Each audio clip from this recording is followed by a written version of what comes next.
Lakini kama tulivyojifunza muda wote, Kaini hakutoa kwa namna ya moyo wa kupenda. Yawezekana hata alijifyona anapoamriwa toa. Tena pale tunapojifunza, hapatuambii pale mwanzoni kwamba walifundishwa na nani kutoa sadaka. Hapatuambii. Tunaona namna walivyozaliwa, tunaona namna ambavyo maandiko yanatuelezea kila mmoja na kazi yake. Mmoja alikuwa mkulima na mmoja ni mfugaji. Inatosha tukusema hivyo. Baada ya kutuambia namna ya kila mmoja juu ya kazi yake, tunaona wanaingia tayari kutoa sadaka.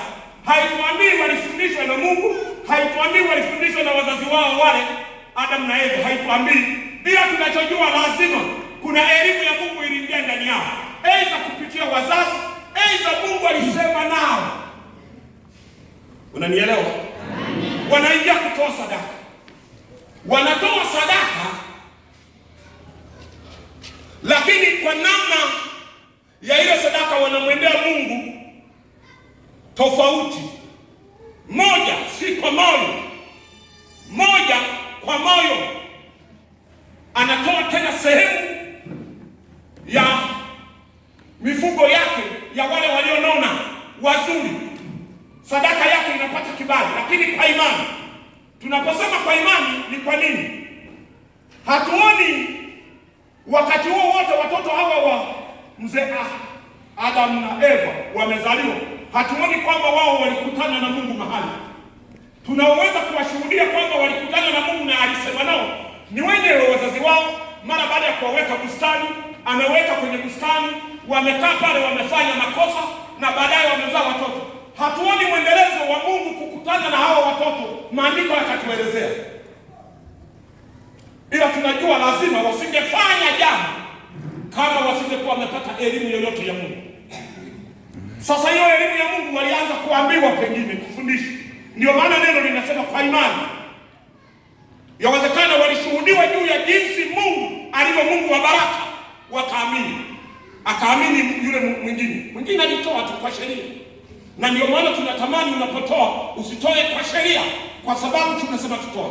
Mimi napenda sadaka inayoweza kuleta matokeo.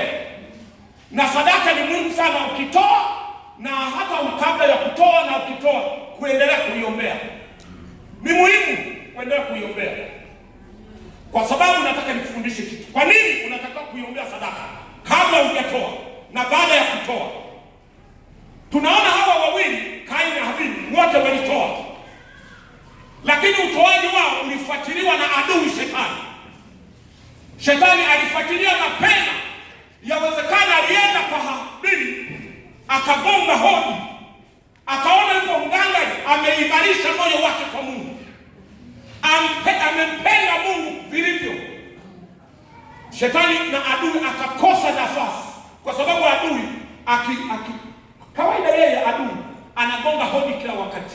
Chochote unachofanya katika Mungu anajitokeza, nataka zuia.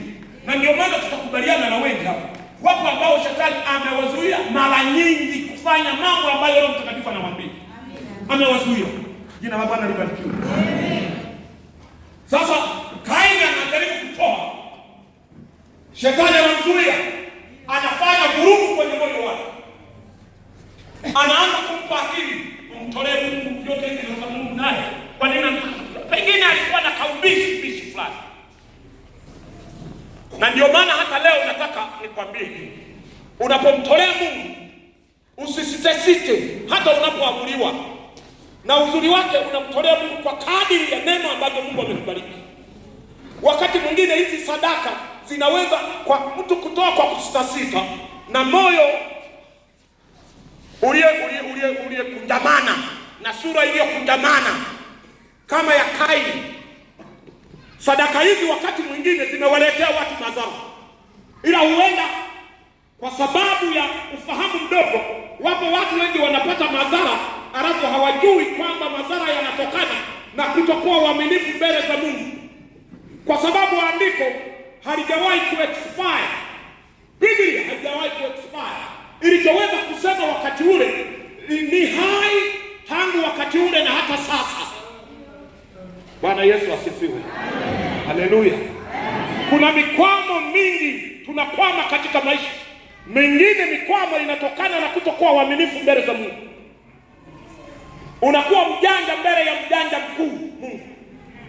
Unampunja Mungu ambaye kila kitu ambacho nacho kipo mikononi mwako. Haleluya. Unatakiwa uwe makini, usiwe mjanja. Mungu ni Mungu. Wakati mwingine unaweza kushindana naye kwa baadhi ya mambo, hata juu ya sadaka hizo unazosema. Inakuja inaamuliwa, au Roho Mtakatifu anakwambia, au linakuja fundisho kama ninavyofundisha. Anakuja mtumishi anafundisha juu ya sadaka, anafundisha juu ya fungu la 10, anafundisha juu ya kumtolea Mungu. Umefika wakati ambao unahitajika utoe fungu la 10. Piga Bwana, safari hapa. Safari hii sitatoa, maana mambo yamebaki. Na kwa kama ambavyo iko kwa sasa, jitetea kwanza nilitimba kichache. Unajaribu unataka kumwambia Mungu kwa nini Mungu mwaka huu umefanya kitu kichache, alafu anasema tukutolee. Yaani mpaka unataka kumwambia Mungu, yaani unajitetea, unafikiri kujitetea kwako kutaangaliwa na Mungu, unakufunga zaidi. Unakufunga zaidi. Wakati mwingine unajikwamisha mwenyewe, utakapokuwa umebana na umegoma kumtolea na unataka kujikwamua, Mungu anaweka kautelezi fulani ndani ya pilika zako na kutakia. Ulifikiri unainuka, unainama tena, unaanguka chini. Mungu ni Mungu. Sasa hawa wawili Habili na Kaini walitoa wote. Ndio maana nasema hata unapotoa ni muhimu kuombea sadaka yako. Unapotoa ni muhimu, kwa sababu shetani anajihudhurisha sana wakati tunatoa. Ujue alijihudhurisha kwa Kaini, alifanikiwa, lakini kwa Habili aligonga mwamba. Kwa sababu ukisoma pale chini panaelezea namna ya huyu Habili ambavyo alijielekeza kumcha Mungu. Na nimesema, na kawaida mtu asipokuwa na imani thabiti, imani imara, hawezi kumtolea Mungu, hawezi kufanya vizuri zidi ya kumtumikia Mungu. Ni pamoja na hizo sadaka, hawezi kufanya vizuri. Na imani ikiwa imara, imani ikiwa sahihi mbele za Mungu, imani inasukuma kila aina ya udhaifu, inaweka pembeni. Haleluya, haleluya, haleluya, haleluya. Unajua watu wengine hawajui. Tena wakati mzuri sana wa kumtolea Mungu ni ule ambao yaani wakati tunangoja ni ofisi wa Mungu. Wakati mzuri sana, wakati wote tunataka tuwe waaminifu mbele za Mungu.